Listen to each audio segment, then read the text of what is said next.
Bonjour les amis, alors aujourd'hui je voudrais parler avec vous des racines juives de la messe. Je voudrais vous dire tout de suite que je ne traiterai pas dans cette vidéo de la question des rites, ni de la question des vêtements sacerdotaux. Je souhaite vous montrer à travers cette vidéo combien la question de l'aspect juif et hébraïque de la liturgie est important, puisqu'en fait on s'inscrit dans une évolution dans la manière de prier, dans une tradition qui évolue. Hein. La tradition a toujours deux aspects. On accueille des choses et on les retransmet. Et donc, la véritable tradition, pour la messe, elle remonte aux origines juives de la messe, puisque Jésus était juif. C'est Jésus qui a célébré la première messe. Et cette célébration est marquée par le caractère hébraïque de Jésus.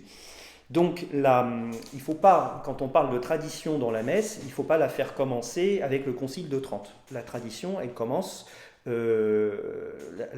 messe a des racines hébraïques avant Jésus, mais moi je voudrais vous relever certains aspects pour vous montrer combien cela a évolué et ce que aujourd'hui, dans notre manière de célébrer la messe, nous conservons de cette origine juive de Jésus. Je voudrais, si jamais vous voulez aller plus loin, parce que ce que je vais dire est un peu succinct, si vous voulez aller plus loin, je vous conseille trois lectures. Je vous conseille le livre du Lévitique dans l'Ancien Testament, où vous avez toutes les codifications des rites et des sacrifices. C'est très très intéressant, parce que c'est notamment à travers tous ces codes de loi et ces codes de sainteté qu'on comprend le fonctionnement du judaïsme, qu'on comprend cette nécessité dans le judaïsme de se purifier. Hein, ça reprendra des choses, nous, dans la théologie du baptême. Et puis à travers le Lévitique, ce sont des aspects qu'on retrouve dans la vie de Jésus. Hein, lorsque Jésus va, en tout cas ses parents, Joseph et Marie, vont au temple le présenter, ils se conforment à la loi de Moïse. Voilà. On retrouvera aussi des choses dans la problématique avec le nom m'échappe, là, ceux qui sont malades, les lépreux. Voilà, il y a des choses par rapport à ça. Donc je vous conseille la lecture du Lévitique, et je vous conseille dans le Nouveau Testament la lecture de l'Épître aux Hébreux. L'Épître aux Hébreux, qui est écrit par une personne juive et qui possède complètement le caractère juif de la prière, de la liturgie, mais qui va les lire de manière chrétienne. Et ça, c'est très intéressant. Et puis, il y a ce livre-là que je vous conseille si le sujet vous passionne, écrit par le père Jean-Baptiste Nadler, Les racines juives de la messe. J'ai repris quelques aspects dedans, c'est un livre qui est très accessible et qui est très bien. Voilà. Alors, moi je voudrais aborder 4 points avec vous. D'abord, quelques éléments sur le calendrier liturgique et les fêtes.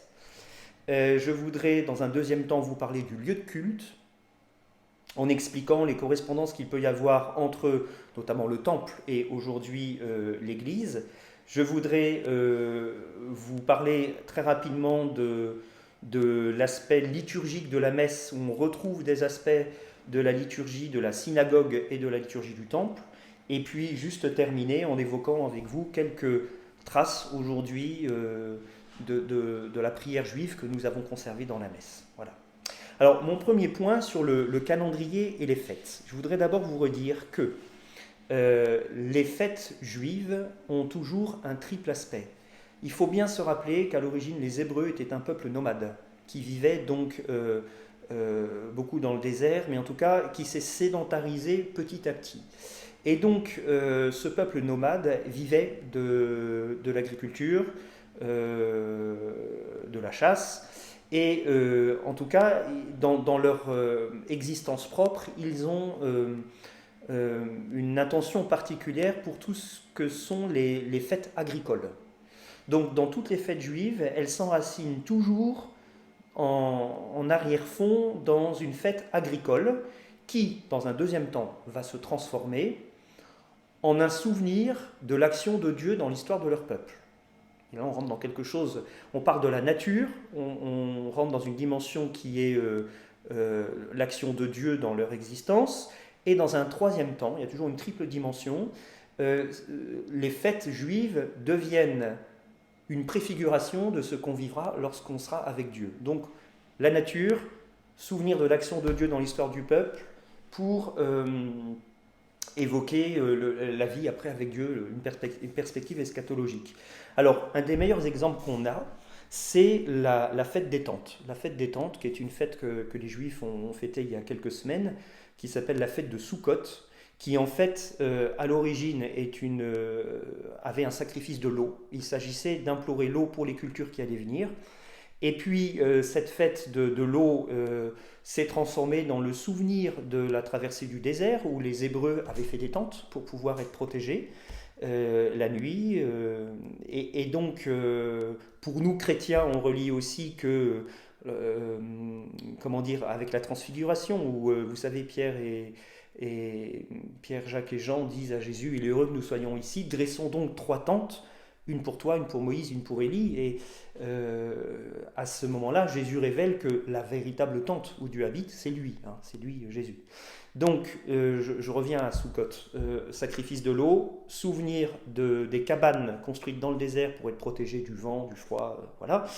Et troisième dimension, c'est une préfiguration des tentes à la fin des temps, dans lesquelles eh bien, les Juifs vivront définitivement avec Dieu. Voilà. Donc il y a toujours une triple dimension dans les fêtes juives. Nos principales fêtes chrétiennes viennent du judaïsme, même si le contenu a pu changer, elles s'enracinent dans des fêtes juives. D'abord la fête de Pâques, la libération d'Israël, qui annonce la libération définitive dans la résurrection de Jésus. Mais vous avez aussi la fête de la Pentecôte, qui est 50 jours après Pâques chez les Juifs. Eh bien, c'est pareil chez nous, on n'a rien inventé, qui correspondait à une fête de la moisson chez les Juifs. Vous avez peut-être des fêtes que vous connaissez un peu moins. Je pense à la fête de la dédicace.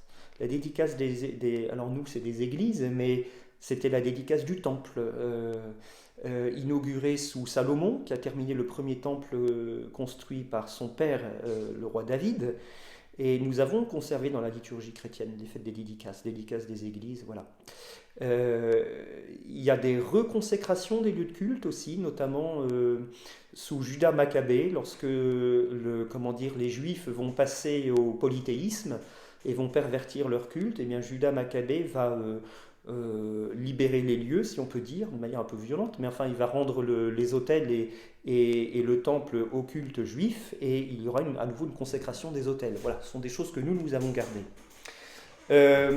Nous avons aussi la fête du pardon, qui a lieu une fois par an, le grand pardon, et c'est lors de cette fête que le grand prêtre rentrait dans le Saint des Saints. Je vais revenir sur ce lieu-là.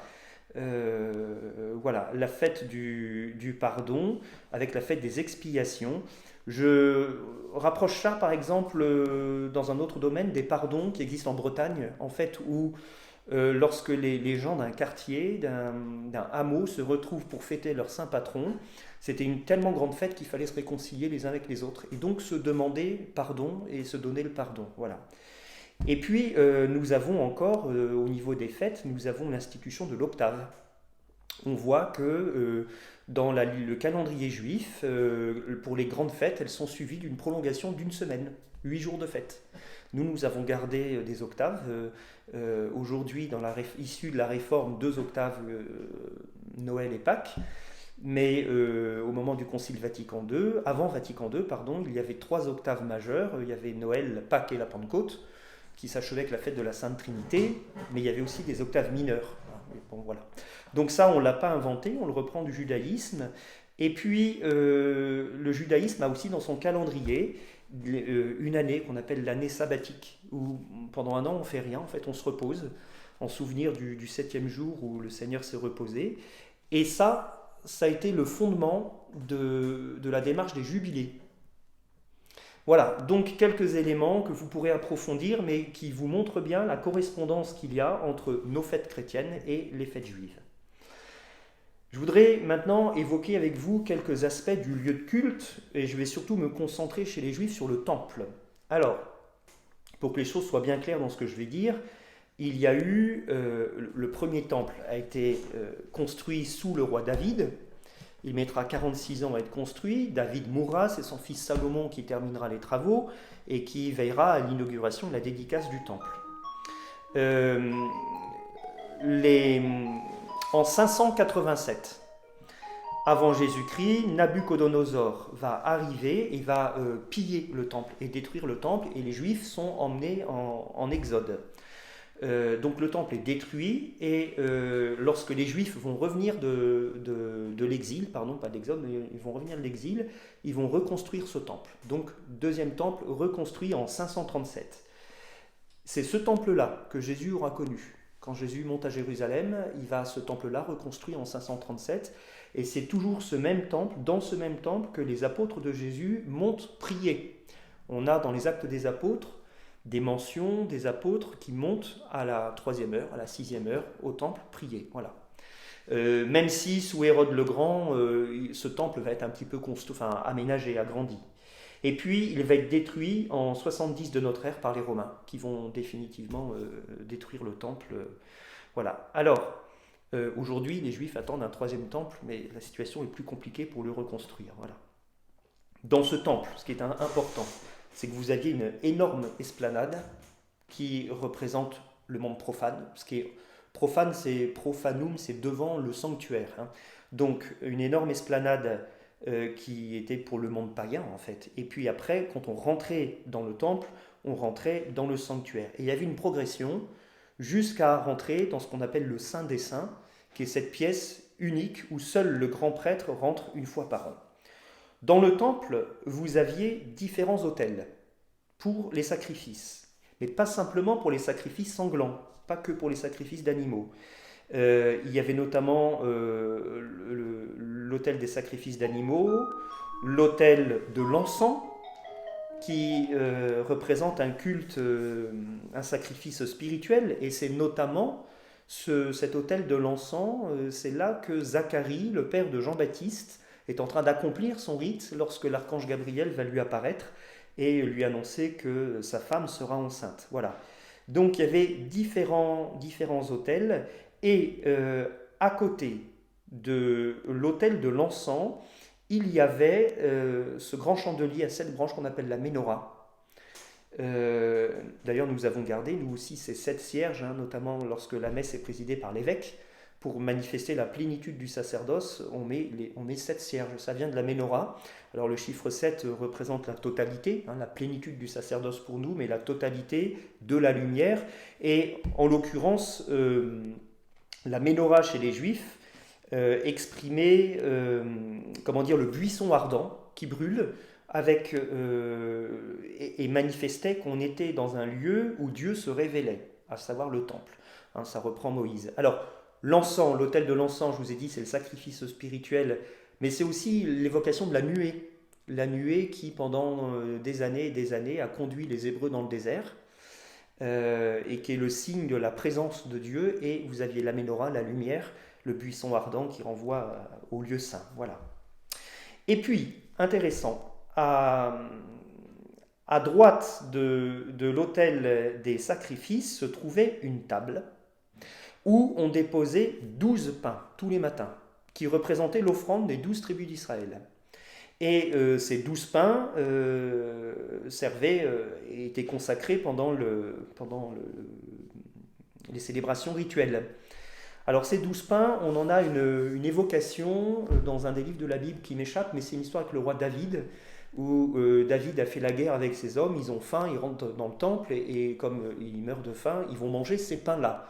Et il y a une controverse après, on attaque Jésus en disant « Oui, mais tes disciples, ils prennent des épis de blé, ils les mangent. » Et Jésus répond « Mais vous vous souvenez que David, dans le temps, était rentré et avec ses hommes avait mangé les pains. » Voilà, c'est ces 12 pains-là.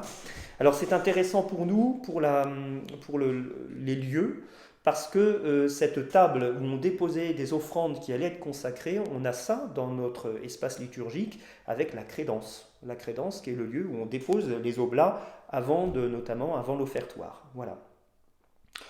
Le Saint des Saints, c'est grosso modo, le Saint des Saints, c'est la pièce dans laquelle vous avez l'arche d'alliance, qui est un coffre en acacia, et dans lequel il y avait 3 choses, la manne, le bâton d'Aaron, qui avait fleuri, et les 10 commandements, les tables de la loi.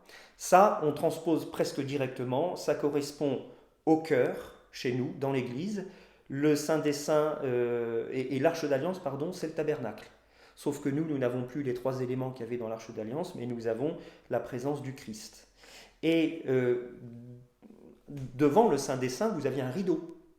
C'est celui qui va se déchirer. Au moment où Jésus va mourir, on nous dit le rideau du temple se déchira en deux.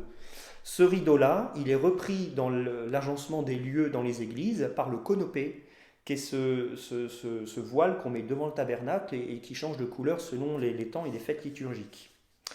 Voilà. Un dernier mot sur le maître-autel. Vous savez que chez nous, le tabernacle est toujours au-dessus d'un maître-autel. Et ce maître-autel, je vous donne quelques significations spirituelles. Il y a toujours une pierre d'autel qui fait que l'autel est consacré et qu'on peut célébrer la messe sur cette table particulière. Et sous la pierre d'autel, vous avez des reliques d'un saint. Et on s'appuie sur la prière de ceux qui sont morts en odeur de sainteté ou que l'Église a reconnus saints, parce qu'on croit qu'ils sont auprès de Dieu, donc on s'appuie sur leur prière et leur intercession pour que notre prière monte vers Dieu. C'est la signification.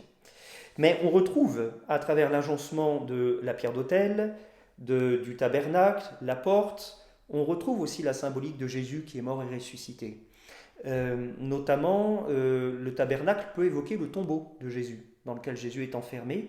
Et dans tout tabernacle, normalement, quand on a les saintes espèces, on met un corporal.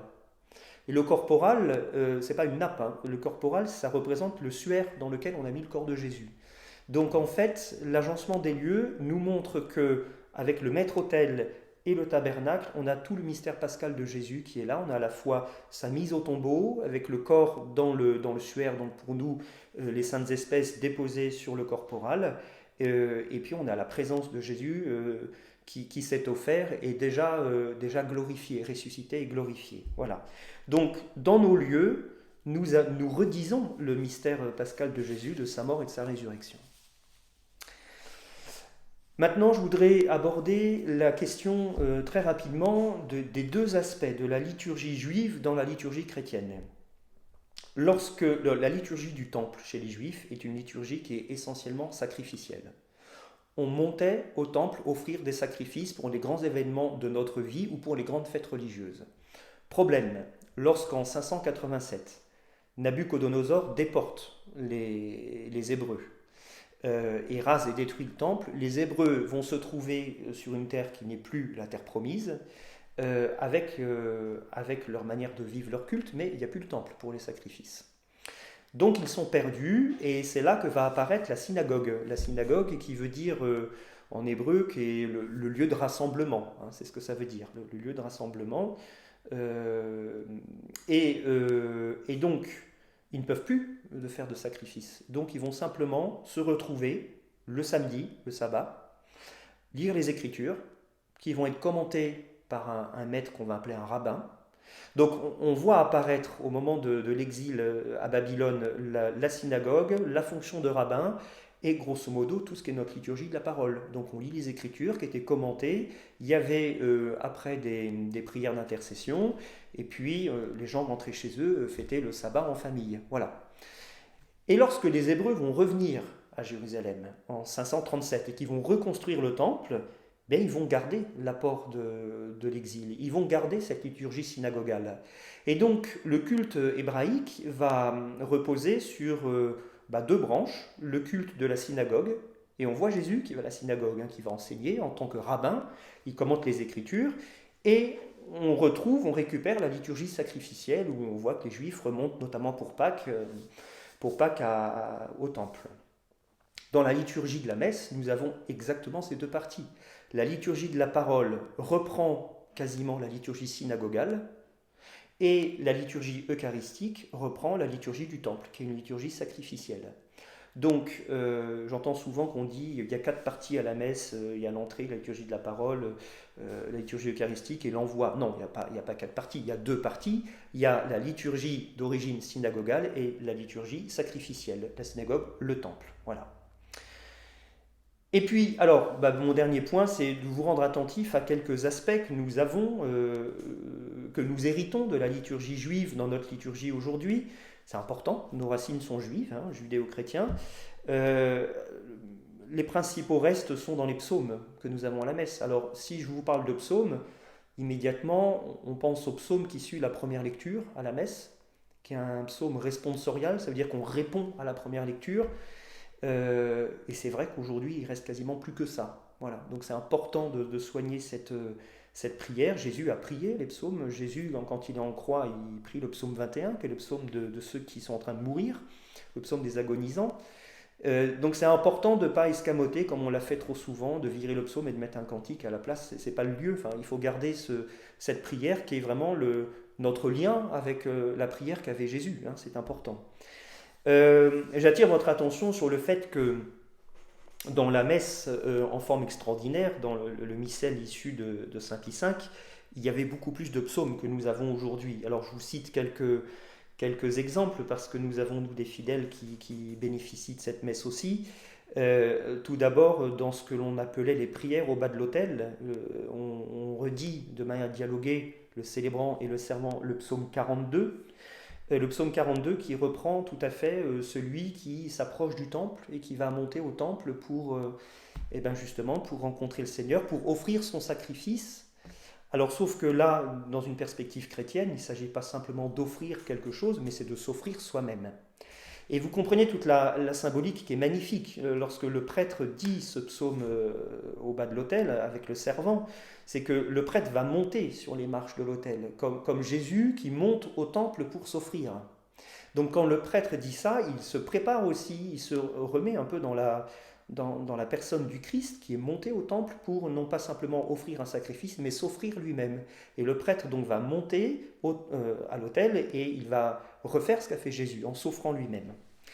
Donc le psaume 42, nous l'avons au début, étaient aussi présents dans la forme extraordinaire le graduel que nous avons gardé, qui est le psaume responsorial, mais vous aviez dans les rites d'offertoire, notamment avec l'encensement du crucifix, on reprenait 3 versets du psaume 140, qu'aujourd'hui qui ont été enlevés. Vous aviez aussi, vous savez, quand le prêtre va se laver les mains, qu'on appelle le rite du lavabo, eh bien dans la messe en forme extraordinaire, le prêtre dit, notamment le psaume 25. Aujourd'hui, ça a disparu, on a simplement gardé « Lave-moi de mes fautes, Seigneur, purifie-moi de mon péché ». Mais avant, il y avait tout un psaume qui était dit. Et puis, voilà, enfin, pour finir, la messe, dans la forme extraordinaire, a gardé beaucoup de psaumes qui nourrissaient la prière, notamment du célébrant. La réforme liturgique a voulu simplifier, donc nous avons perdu ces psaumes-là, ou alors parfois il reste une antienne. Donc on a simplifié, mais on a aussi appauvri parfois le sens de la prière et de la tradition juive qui s'était transmise.